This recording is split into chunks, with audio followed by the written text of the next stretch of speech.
Good afternoon. How's everybody doing? Hopefully, everybody's having a great Sunday. I want to thank you all for joining in on me today. I'm not going to be here long. I just wanted to speak to you guys for a little while. First of all, I'd like to thank my Lord and Savior Jesus Christ for giving me another opportunity to speak to your people. Now, Lord, speak to me through me. In Jesus' name I pray. Amen. I want to just kind of speak on a few things that I've been noticing the past few weeks. First of all, I want to give my mom a tribute. She's been gone now for 35 years yesterday. So we put her later to rest on the 21st. The 20th, I think it's the 20th. Yeah, the 20th. Today, the 21st. It's the 20th. So I just want to give a tribute to my mom. You know, a lot of times, you know, when we lose our moms, some of you guys still have your mom. If you have her, that's great. Enjoy her. Give her flowers while she's living. All that good stuff. Tell her how much you love her. Because we all gonna have to go home, and it's really we want the parents are supposed to bury the children, not the children. The children are supposed to bury the parents, not the parents burying the children. Okay, but so unfortunately, sometimes the parents have to bury the children, and that's really unfortunate about what's going on now. But just a little tell how it was when I was a kid growing up. You know, a couple of things I noticed. You know, when my mom lost her mom,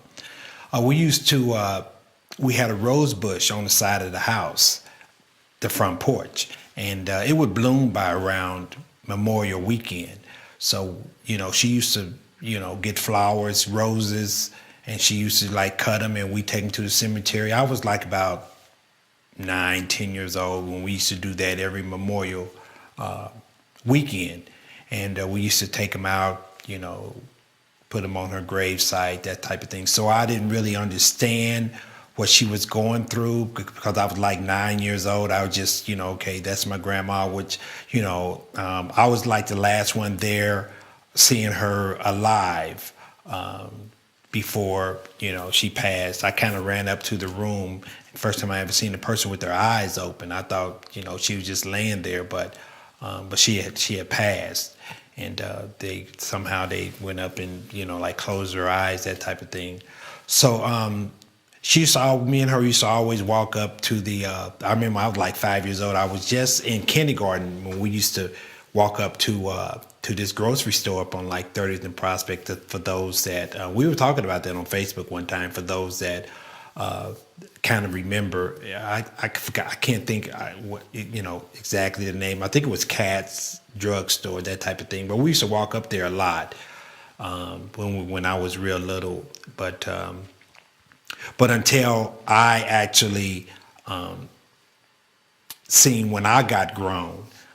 But as a kid, you know, my mother, she, you know, like I said, she got the flowers. We took out there all the time, and she used to always tell me to go down and get some canned goods. We had canned goods down in the basement. We had a cabinet down there. After she goes to the grocery store, you know, we bring the groceries in. You know, she put them away, and then you know, I would have to. Me and my brother, we would have to take the canned goods down and put them on in the cabinet.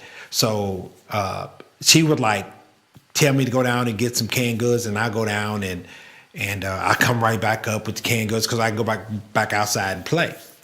And a few times I remember she used to tell me to go down and get the canned goods, and I mean, I could not find them for nothing. And I said, Mom, I can't find them. She said, just stay. She said, stay down there until you find them, you know. And I just would like sit down. I just couldn't find them. She said, what are you doing down there? I said, I can't find them.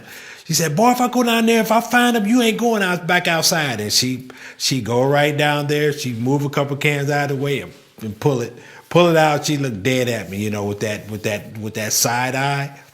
And I just couldn't go outside. I mean, you know, I wore down on her for maybe about an hour or two after. Mama, can I go outside? Please, Mama, can I go outside? You know, she let me go outside, but she used to always tell me to go down and get them canned goods. And I even kind of have that problem today. You know, my wife would tell me, you know, where's so and so? So it's up in the cabinet. I look up in the cabinet. And it's almost like I have to take a bunch of stuff out. But I didn't never want to do that. I kind of wanted to move a few around. Then when I couldn't find it, I just say I couldn't find it. But and then we kind of graduated. We had a little, as you go down the steps, we had a little landing that you could put canned goods on there. So my mother would like, you know, put some canned goods there. So that way she had easy access to them, or I had easy access to them, you know. But we just fond memories of your mom, of my mom. So I just want to, you know, pay tribute to her. You know, I know that, you know, she's proud of me now. You know, I'm into the word pretty good. I'm just so glad that she just made us go to church. We were talking about that in Sunday school today, how we just had fun going to church. I had friends I went to school with, and then I had friends I went to church with. You know, that's why I kind of wish that more parents would take their kids to Sunday school now, because that's really, you know, like my daughter, she had two sets of friends at church and friends at school, you know, which is great. She probably don't see them. She'll see them friends sometimes on the weekends, you know, but that's about it. But she'll see her school friends more. But it's just really nice. Christmas and the plays and the Easter, and you know, it's just such a great time in church. That's why I kind of wish, you know, that more parents take your kids to church.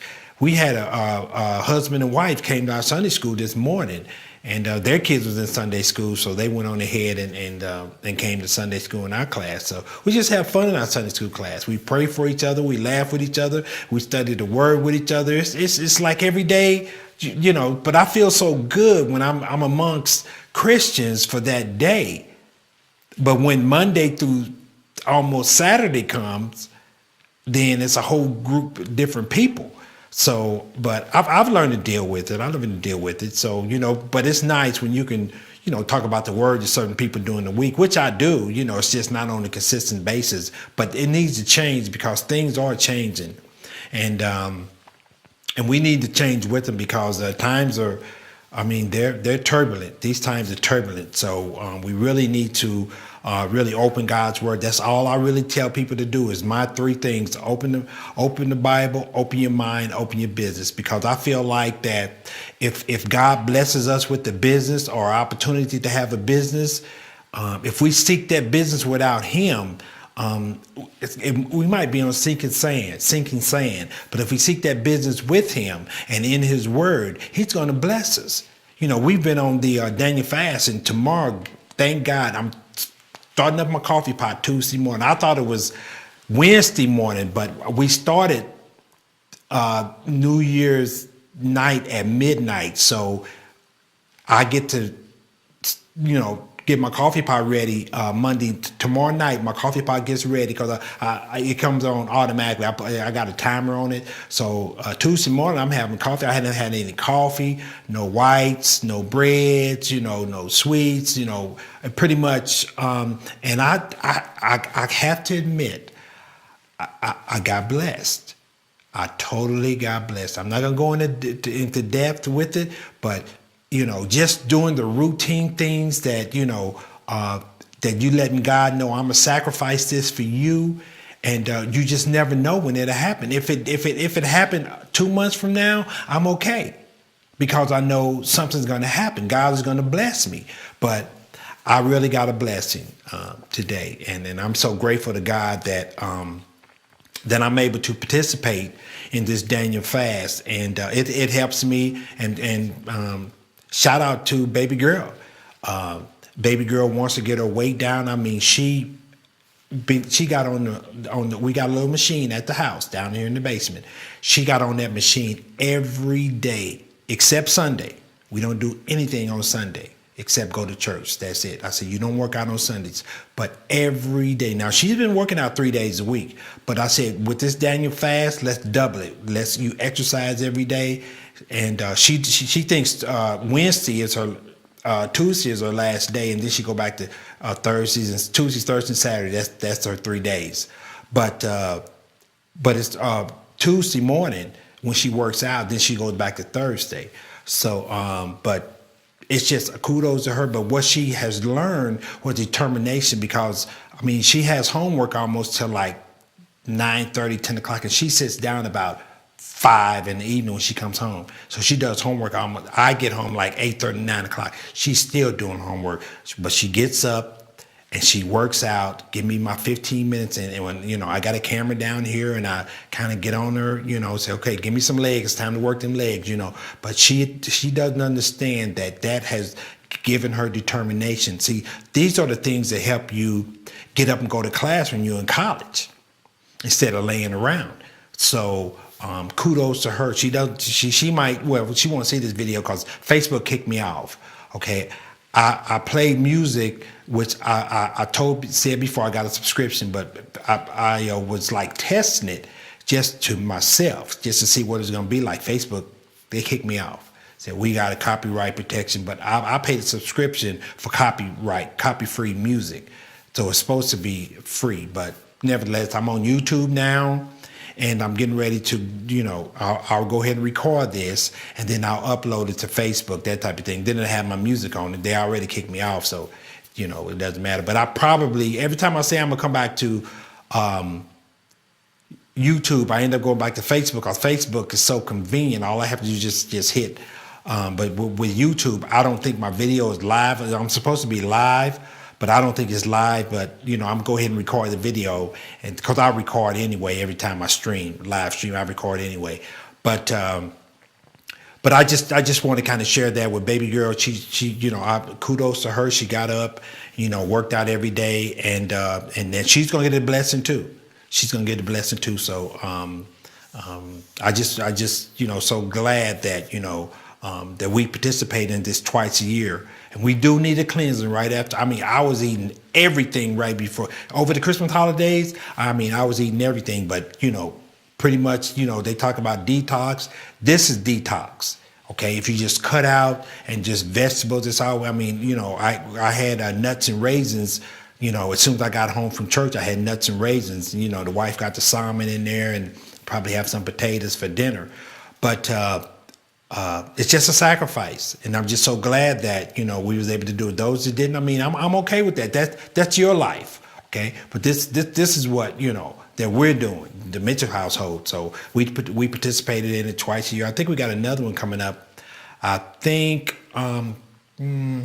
September or something like that, right after Labor Day or something like that. But nevertheless, and I've been drinking my wife's tea, and this ginger mango.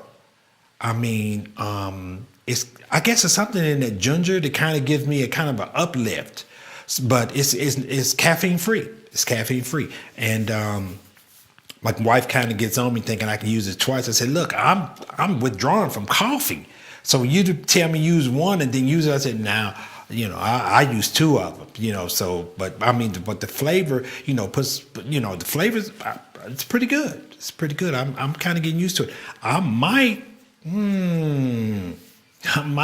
you know, because I didn't get, coffee does, it brings you up and then you crash. Coffee does do that, but I just got so used to, but I think I'm gonna try to cut back on my intake of sugar. My taste buds I call it my buds. My buds have changed, so maybe I can back off that sugar and put a little honey in it, and try to just acquire a taste, not to drink it with much sugar. And that way I'll get more caffeine when I need more, because a lot of times I'll be driving and, you know, sometimes, you know, I need just, you know, a cup and a half. So I only drink maybe 3 cups a day. That's pretty much what I drink a day, even though I fix, you know, like 5 or 6 cups in my thermos, but I only drink maybe about 3. I don't drink all of them because I only get it when I only drink it like in the morning when I'm going down the highway. I usually listen to Sean on Tom Jordan Morning Show. I usually listen to Sean on that, which, you know, to me that's the equivalent to reading my newspaper, having a cup of coffee. So, but nevertheless, it's over with tomorrow. We got today, and when I got tomorrow. So when I come home tomorrow, go ahead and make my coffee. You know, because I drink Starbucks. So when I catch Starbucks on sale, like $7.99, $6.99, I usually get one. So, And then during the weekend, I got a machine that does a pot and K cups. So I do the K cups on weekends. So it's been working out real good. So, but nevertheless, the pot's been cold. Coffee pot been cold for over 2 weeks, which is I'm okay with that. But anyway, I just wanted to kind of share that with you guys about my mom, paying a tribute to my mom. I know my dad had told me once upon a time, before he passed, my mom was 54 and my dad was right at 66. Okay. And I'm 63 right now. So I'm so glad that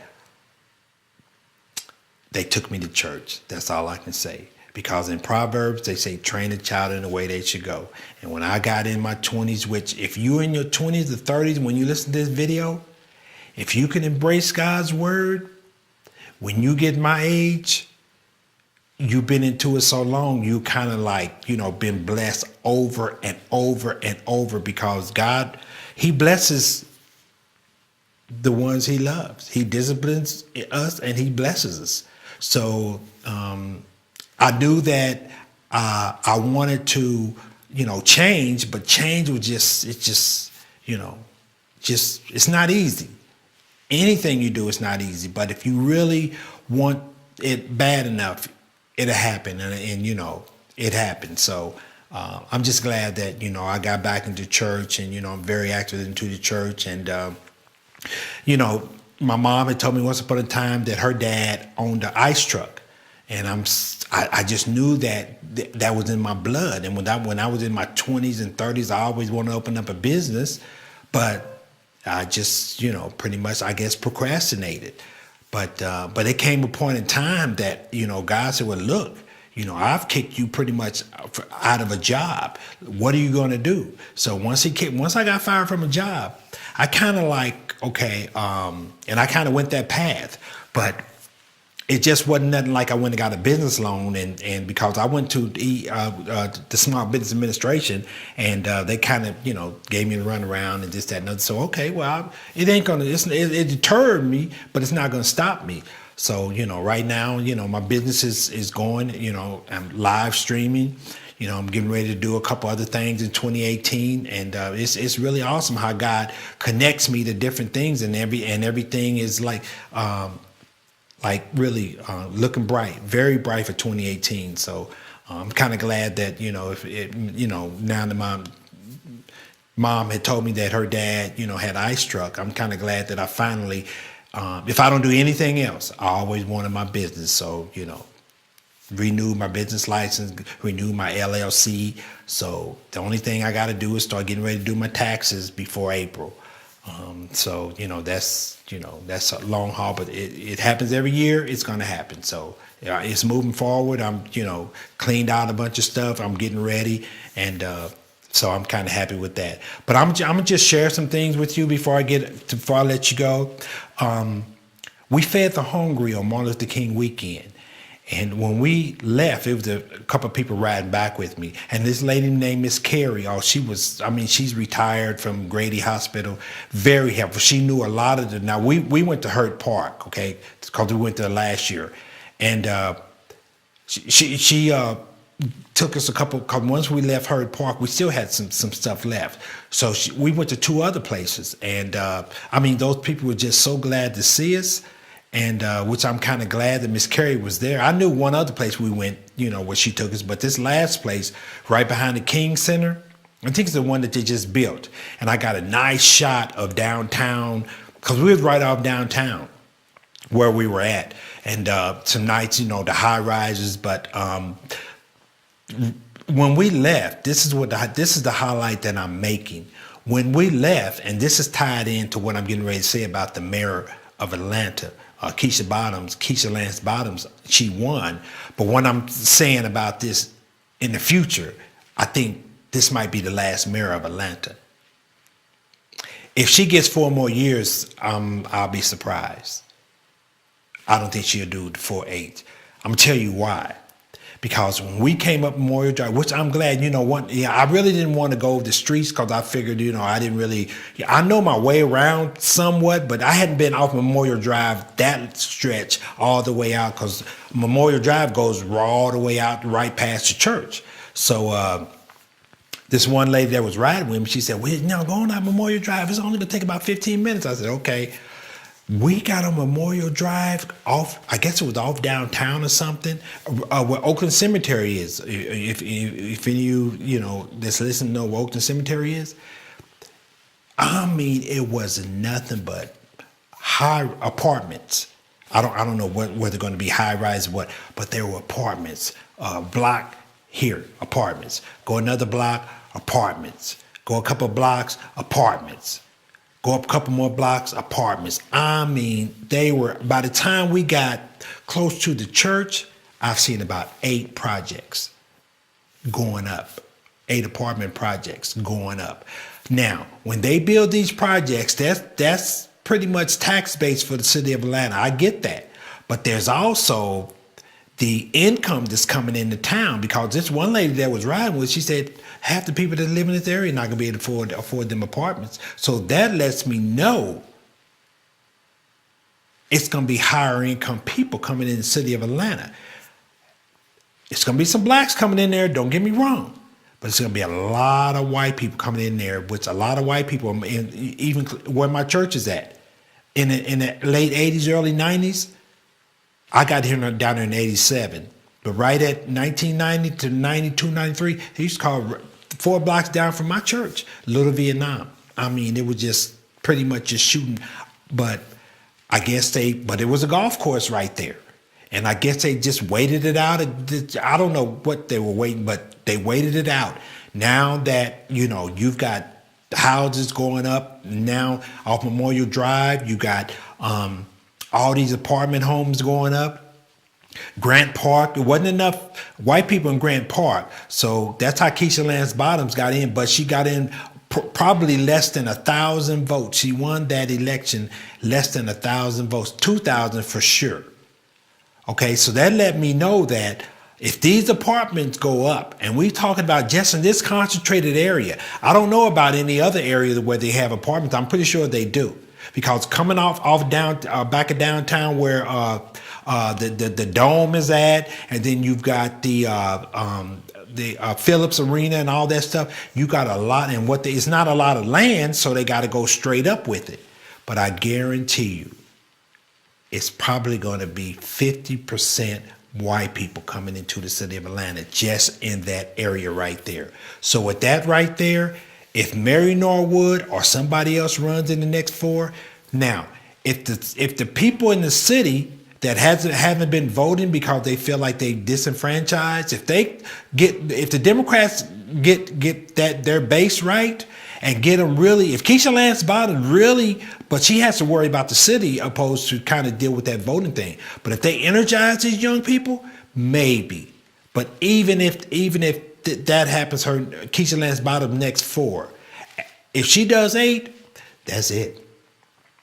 That's it. Because you have the millennials and you got the Generation X.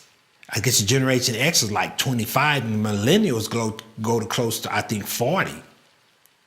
So you got 2 generations right there where I think that's going to be different. The days of City of Atlanta with black mayors, I think it's almost gone. It just amazed me. I've seen projects go up, but not at the same time. But for these projects to go up like this, it's telling me that they want this quick and in a hurry. Now, where the money's coming from, we all know. Money that nobody has, the banks don't really have. But the banks has to loan money to be able to make money. So everything's booming right now. Housing market is up and down, but they're building more apartments than they are houses because they're trying to saturate the city. That's good for the base of the city, but it's going to be so congested. But with that rail, they're going to start expanding rail. As soon as they get, I guess more higher income in the city, they're going to start expanding rail so they can have access to the suburbs. But you want Amazon here, and I heard that Amazon. Oh, I got one more thing to tell you about Sam's Club. Amazon, they say that Atlanta's still in the running. If Atlanta is still in the running, I don't understand what they're going to do if they're sitting up on Georgia 400, if they're sitting out on 75 North up in Cherokee County, if they out south. I don't understand what they're going to do out in Hampton. I don't understand what they're going to do. How they're going to get in town within an hour. Because if you leave at 7 o'clock in the morning, you have to be at work at 8:30. You're not getting to work at 8:30. Especially if it's an accident. So I don't understand how Atlanta's going to get it. But if they do get it, if they build it in the city, I understand. If they build it in the city, I understand because the rail is already there. But they're going to put it in a concentrated area where they know those people would be safe.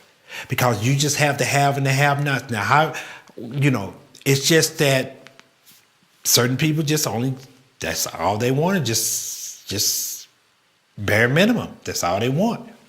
But a lot around the United States, in inner cities, it's the same way. Where I'm from, Kansas City, everybody started moving out, which we wanted bigger homes. But now, in the city of Atlanta, they got a house that's paid for, not distressed, but it's paid for. And the person might be retired. Next door, they got a $300,000 house. That's what's happening in the city of Atlanta. So now that $300,000 house, those people are there. They're able to pay their personal property taxes, which might be, $3,000 a year or something like that. And if it's not enough in escrow, they can afford to do that because they're making $80,000, $90,000 a year because a lot of them are college educated, or business owners. But you catch a person that's retired and the house is paid for, or maybe almost paid for, they only owe $10,000.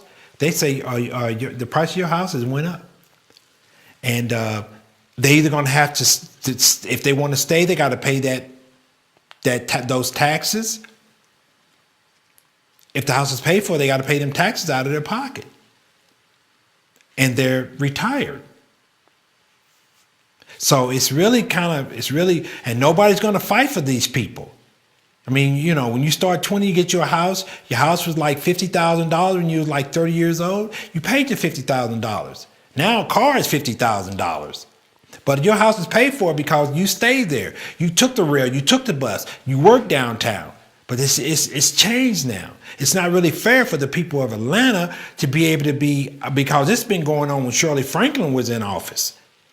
But nobody's really speaking up for us, the little people. So we don't know what happened to those little people. Nobody's going out doing a survey to see what happened to those little people. But it's pretty sad the way that, they're going to lose their homes. Now, we understand about people that's on public assistance. We understand about them when the Olympics came. We understand about Bankhead and all that stuff, the Bowen homes and all that. We understand. But it's pretty sad when nowadays somebody pay off their house and they're ready for retirement. And then all of a sudden they build a $300,000 house right next door to them.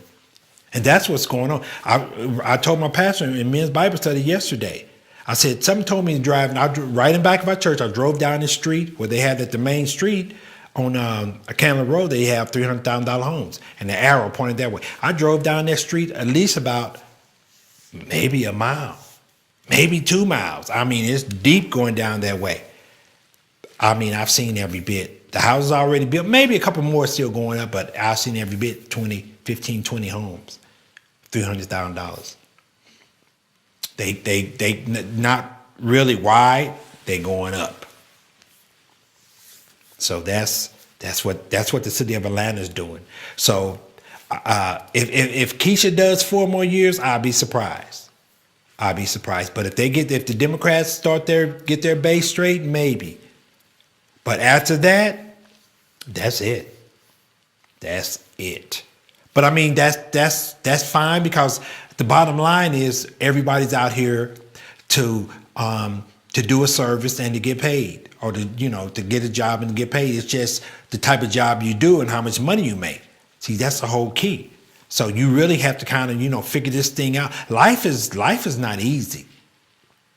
Life is not easy. When I was a kid, my mother and father, I mean, you go to work, and, my mother was domestic for a minute, then she got a job, a regular job, I think when we got in high school or something like that. So, but when I was a kid, my mother ironed for this attorney. And the attorney ended up kind of, helping her, that when she had legal problem, that type of thing. In fact, when I started college, a lady ran in the back of me, and he was represented. So, but anyway, one more thing I want to tell you about Sam's closing, and then I'm gonna let you go. My brother sent me an email, and he said in the email it said Sam's has closed a lot of stores. Well, Walmart has closed a lot of stores because they're ready to do e-commerce. And when I kept reading the article, then all of a sudden they want to be able to. When we order stuff, so I guess they're gonna revamp the website. My brother said that Walmart bought this e-commerce business like 2 or 3 years ago, but they hadn't did anything with it. So I guess now they're getting ready to do something with it, but they're getting ready to compete with Amazon. And I guess they probably either Costco gonna have to step it up. Costco send out emails, but Costco has gone more commercial. And it's not, which I guess that's okay with Costco, because the stores are not as plentiful as it is with Sam's. Sam's stores are probably 3 to 1 compared to Costco stores in areas. So in fact, it's only one Costco in this whole area within about 35 mile radius, going one way or going this way, and then the one in the other area. It's commercial. Only thing you can get is gas there, unless you got a restaurant or something like that. I didn't go out there that much because it wasn't a lot that I can do. I don't deal with a lot of food. But Walmart, Sam's, they're getting ready to start taking. I don't know what store they're going to do, but they're going to start fulfilling them. That's what they're going to be, a fulfillment store. So they're looking at the square footage. So I'm hoping that Turner Hill will be able to do that, but it's going to be a plus. If you guys want to go into the store and purchase stuff this way, I don't know how it's going to be. I don't know if it's going to be like that, but you can order it. You can order it. It's going to be interesting to see how this comes out. But that's what's happening. So it's going to open back up. I don't know which ones it is. I'm pretty sure it's Turner Hill, because you're looking at that radius. You're looking at, wow. God, they were doing so good at that store. I just don't understand. But now I do understand, because they want to go e-commerce. They want you to order like Amazon. Amazon got food, but Amazon kind of slow because it's kind of hard for them to put in different places. Plus, they kind of have to target their market, their audience, who they trying to target. So, and I know they're trying to go after the people that work, 13, 14 hours a day, and then, by the time they get home, they don't have a lot, which is probably millennials and Generation X. So, but that's what's coming. That's what's coming down the pipe. They're getting ready to go e-commerce. That means a lot of their stuff they're gonna order online.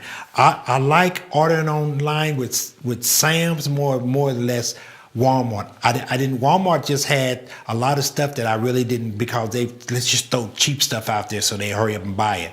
Just don't insult my intelligence. If you're gonna offer a product, offer a good product. So everything they was offering was on the low end. So I don't want to keep buying stuff 2 or 3 times. Okay, if I want to buy something, at least let me get about 5 years out of it before it tears. If you notice, a lot of products that we get, they don't even last 2 years. I bought my photography lights, and one of my lights went out. It was within a year. When I called and tried to get it replaced, they said, "Well, we only give you 90 days. This is an electronic item, so why wouldn't you at least give me a year out of it?" Say, "Well, we only give you 90 days. Nothing's gonna happen. You might only probably use it maybe 3 times in 90 days. But that one time I used it, I may have been in the 6th or 7th month." So I went on to order some more. But when I ordered some more, the card had a little hum to it. So I called them immediately. So, they kind of want me to give them a good review because they're all about, on Amazon, that's what I like about Amazon's website. It's all about reviews. I don't have to buy 3 or 4 different products to be able to say, oh, I bought the wrong product. If I read people's reviews, and a lot of people are very honest. In fact, I gave these people that, took care of me about my lights, I gave them a good review because they really about reviews. So they push products. Sometimes product fails. But honor your product. So, but I like the reviews. A lot of times I avoided a lot of mistakes by reading reviews. If you buy something from, let's say you buy something from Best Buy, go to Best Buy's website. You might see some reviews. Go to Amazon's website. Just make sure you get the right model number. That's the whole key. You got to get the right model number because sometimes TVs. It's the same TV. It's a 55 inch. It could be 3 TVs like that. But if you get that model number, because they come out like every 2-3 months, they start shipping them from China or Japan. But if you do that, get your review, you're gonna get a good. You're gonna find out whether that's a good TV or not. The more reviews you read, the better buy you're gonna. The better you're gonna be better aware of what you're gonna buy. That's the whole key. But that's what's happening. I just want to share that with you. My brother emailed me because I was like, okay, somebody was stealing from Sam's or something. They shut that down like that. Don't tell. They really could have told somebody something. But if you're gonna wait 2-3 weeks and then it comes out, you could have did that. You could have did it ahead of time. So, but anyway, I just want to share that with you guys, and I'm gonna go ahead and end this show for now. This is my first show, I think, in 2018. So, you guys have a blessed Sunday. You have a great week, and those just coming off the Daniel fast Tuesday morning. But even so, let's just eat in moderation. If you lost some weight, let's just keep it up in what we're doing. You guys take care, and may God bless you all.